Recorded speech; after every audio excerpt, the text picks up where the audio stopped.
وما أرسلناك إلا رحمة للعالمين. Kemudian kita masuk di sunnah-sunnah di saat puasa.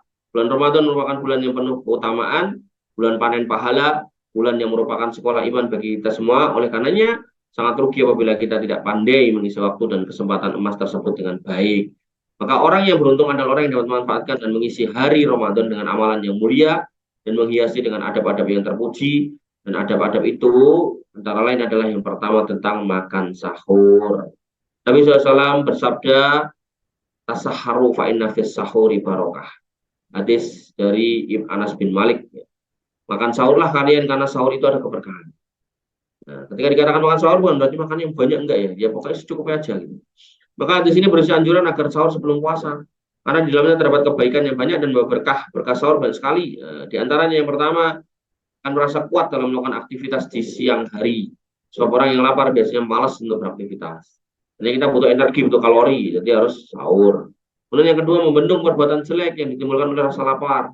Orang yang lapar itu kan pokoknya pengen makan gitu kan, maka jangan sampai kita seperti itu. Kemudian yang ketiga, mencontoh perbuatan Nabi SAW. Ini tentu harusnya dimasukkan urutan yang pertama ya. Jadi kita tuh kalau ngapa-ngapain kalau terkait ibadah tuh ini karena nyontoh Nabi. Nah itu yang terbaik. Kemudian yang keempat, menyelisih perangai ahli kitab yang kita diperintah supaya mengisi mereka. Jadi ahli kitab tuh kalau puasa nggak sahur, nah, maka kita sahur.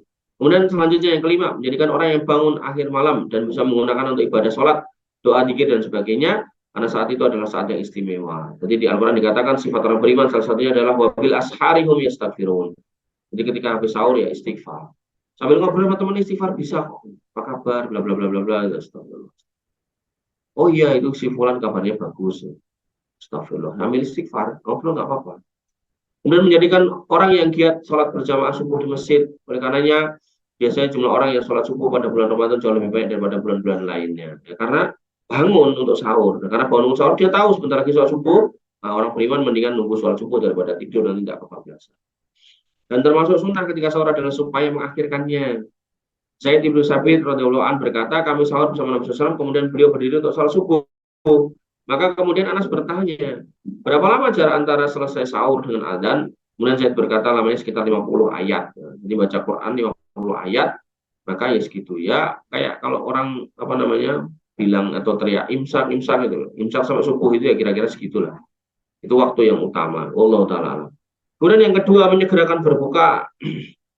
Dikatakan di sini bahwasanya bila matahari telah terbenam atau adzan maghrib telah dikumandangkan, segeralah berbuka. Karena ini merupakan sunnah dari Nabi SAW. Beliau bersabda, la yazalun nas bi khairin ma'ajalul fitr. Manusia itu nggak akan atau senantiasa berada dalam kebaikan selama mereka kemudian menyegerakan berbuka. Sini baterainya mau habis ini.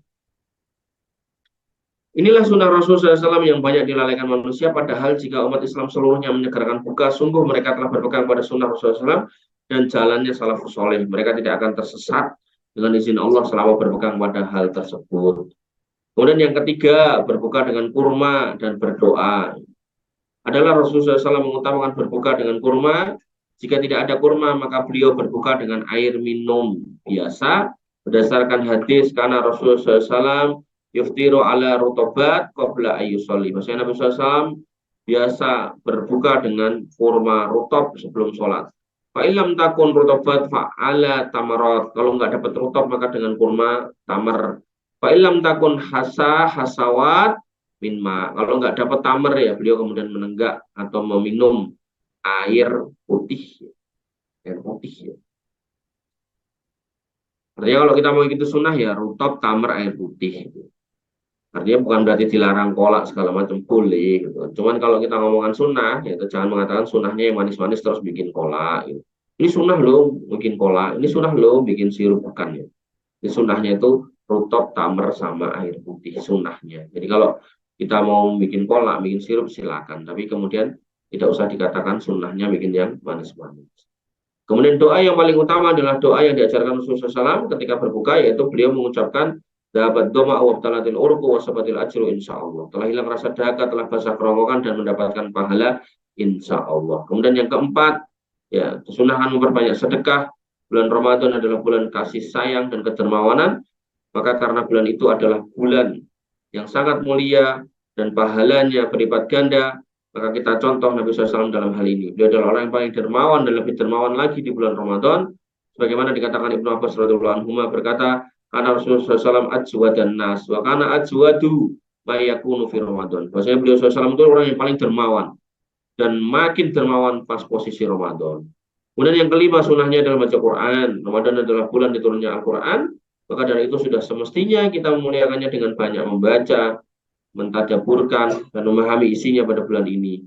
Rasulullah SAW sebagai teladan kita selalu ngecek bacaannya ya kepada malaikat Jibril alaihissalam pada bulan Ramadan. Maka cukuplah untuk menunjukkan keutamaan membaca dan belajar Quran sebuah hadis yang berbunyi An Abdillah bin Mas'ud radhiyallahu an, dari Abdillah bin Mas'ud radhiyallahu an, yaqulu, dia berkata, qala Rasulullah SAW, Rasulullah bersabda, man qara'a harfan min kitabillah falahu bihi hasanatun.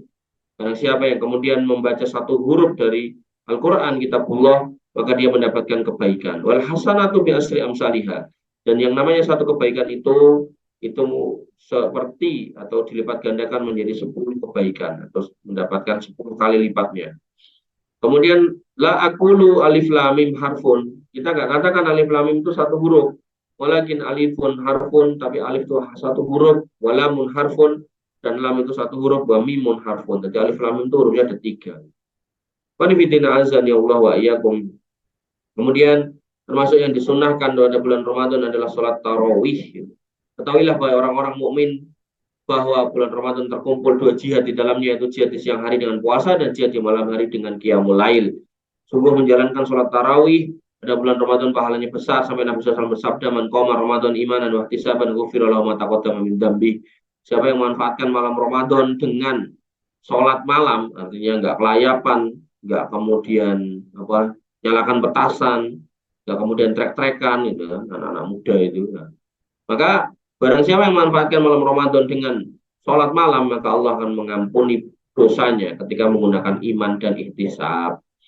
Dan tidaklah mengerjakan sholat tarawih bersama imam. Ya, jadi kamu cari tuh jamaah-jamaah yang kalau ada imamnya. Walaupun di rumah bisa imaman sama saudaranya atau sama adik kakaknya atau sama ibunya, itu lebih baik juga. Maka jangan pulang sebelum imam selesai, karena Nabi SAW bersabda, man qoma ma'al imam hatta yansorif.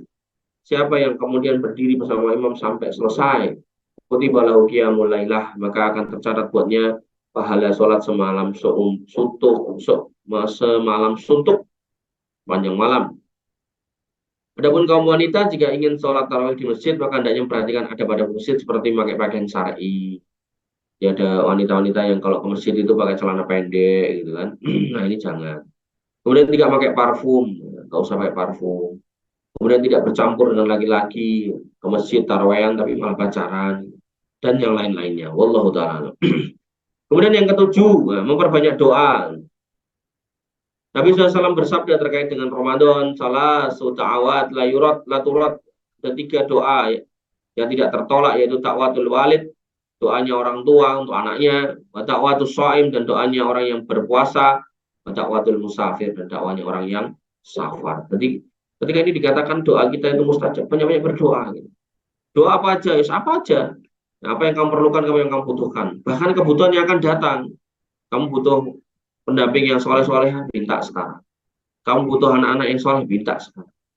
Maka dari itu pergunakan kesempatan berharga ini untuk berdoa, menghadirkan hati dan kemantapan, jangan menyanyikan waktu yang istimewa dengan hal-hal yang nggak berguna, lebih-lebih pada saat akan berbuka puasa. Banyak-banyak berdoa, dan sambil nunggu adzan berdoa, astagfirullah, astagfirullah. Ya Allah, minta ini, minta itu, ya Allah kabulkan lain dari itu. Maka ini adalah penjelasan singkat, ya, fikih ibadah puasa. Semoga Allah menerima amal ibadah puasa kita semua. Baik, ini yang bisa kita sampaikan atau kita diskusikan. Kurang lebih saya mohon maaf. Saya cukupkan dari rasa sampai di sini. Alhamdulillah, subhanakallahumma bihamdika, asyhadu an la ilaha illa anta, astaghfiruka wa atubu ilaik. Assalamualaikum warahmatullahi wabarakatuh.